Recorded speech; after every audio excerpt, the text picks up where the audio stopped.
Olá, povo amado de Deus, paz e bem, esse é o nosso encontro, o Evangelho de hoje ensina, nesta segunda-feira quaresmal, tempo em que a gente renova o nosso propósito de viver melhor esse tempo de penitência, de conversão.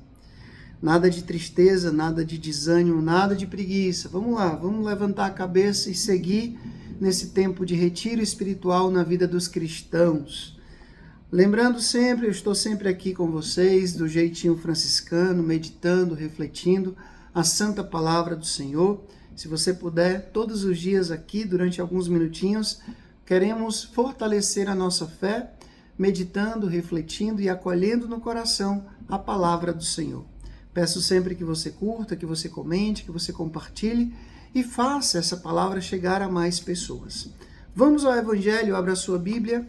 Lucas capítulo 4, do versículo 24 até o versículo 30, que diz assim: Jesus, vindo a Nazaré, disse ao povo na sinagoga: Em verdade eu vos digo que nenhum profeta é bem recebido em sua pátria.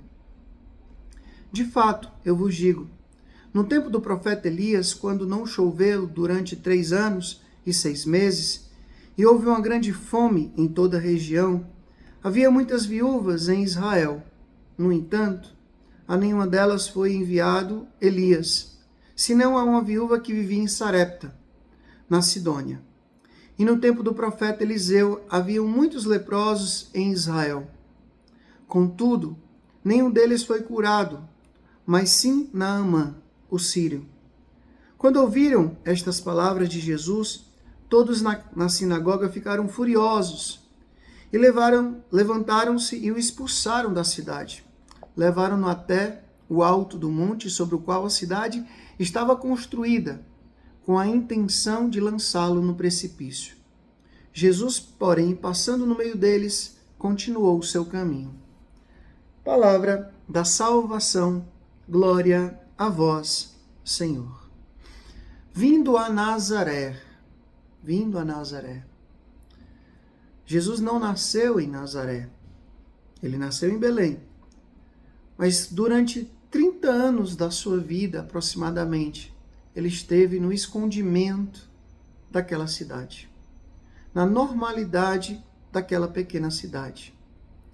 Eu estou lendo um livro muito interessante do cardeal O'Malley, cardeal capuchinho. Procura-se Amigos e Lavadores de Pés. E ele tem um texto muito interessante que ele fala sobre Nazaré e Cafarnaum, que foram 2 lugares muito importantes na vida de Jesus. Depois que Jesus saiu de Nazaré, ele foi para Cafarnaum, e ali se tornou o lugar da missão. Dali Jesus saía para os outros lugares. A sogra de Pedro, a casa da sogra de Pedro se tornou um lugar estratégico. As pessoas iam até ali, porque também era um lugar de muita passagem, de muito comércio. Então era um lugar onde as notícias se espalhavam muito facilmente. Então, Nazaré, o lugar onde Jesus cresceu, as pessoas o conheciam muito bem. Ele era o filho de José, o filho do carpinteiro, o filho de Maria. E Nazaré aqui também representa o lugar da sua formação, não somente humana, mas também da sua formação religiosa. É bonito saber que Jesus foi a Nazaré e foi lá na sinagoga, que tantas vezes durante a sua vida ele deve ter ido. Mas ali Jesus falou e ele não foi muito bem acolhido, ele não foi muito bem entendido. E ele trata de dizer: o profeta só não é aceito na sua terra, na sua pátria. Porque até as pessoas de Nazaré ficavam perguntando: mas ele não é o filho de José? Não é o filho de Maria? De onde é que veio essa sabedoria toda, essa inteligência toda, esse poder todo? A gente barra, a humanidade das pessoas. Alguém que, porventura, começou uma caminhada na igreja, que é de dentro da sua casa, que é de dentro da sua família, e você, ao invés de acolher a ação do Espírito Santo, essa pessoa que agora está se convertendo, levando uma vida espiritual a sério, a gente faz o contrário, a gente começa a criticar, A gente começa a buscar alguma coisa para poder ter motivos para falar, para criticar. Como nós somos cruéis fazendo isso. E veja a que ponto chegaram. Tiraram Jesus da sinagoga, levaram Jesus para o alto de um monte e queriam jogá-lo lá abaixo. Queriam matá-lo. Jesus, então, passou pelo meio deles e continuou o seu caminho. Jesus podia muito bem ter ficado completamente decepcionado. Às vezes as nossas missões não dão certo, né? As missões não saem do jeito que a gente programou, do jeito que a gente imaginou. Às vezes as nossas estratégias pastorais nem sempre conseguem alcançar e atingir as pessoas. Mas é por isso que a gente vai desistir? Não. Lembra lá quando Paulo foi fazer aquela pregação para os gregos? Foi frustrante. Mas Paulo deixou de fazer a missão dele? Não. Então haverão pessoas que vão nos acolher, que vão nos entender, que vão nos ajudar, que vão caminhar conosco.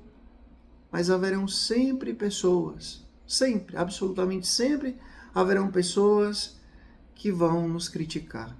Esses dias nós temos acompanhado nas redes sociais, né, as grandes críticas e perseguições ao trabalho de evangelização do Frei Gilson, que é um frade carmelita do Espírito Santo, uma nova comunidade. E o Frei está lá, acordando de madrugada, botando o povo para rezar, cantando, louvando a Deus, procurando dar um testemunho de vida. E por causa do fenômeno, né, por causa do grande número de pessoas que rezam com ele, começou, né, uma árvore que dá fruto, começam a jogar pedra. Mas é importante que a gente tenha consciência disso. Que a gente não desista, que a gente não deixe se abalar por esse tipo de crítica, de perseguição. Jesus passou pelo meio e continuou a sua caminhada. Assim a gente precisa fazer também. Quando alguém não nos entender, nos compreender, segue a caminhada. Segue. O importante é que você está buscando agradar a Deus. O Senhor esteja convosco, Ele está no meio de nós. Que Deus Todo-Poderoso vos abençoe. Ele que é Pai, Filho e Espírito Santo. Deus nos dê o céu, paz e bem. Até amanhã, se Deus quiser.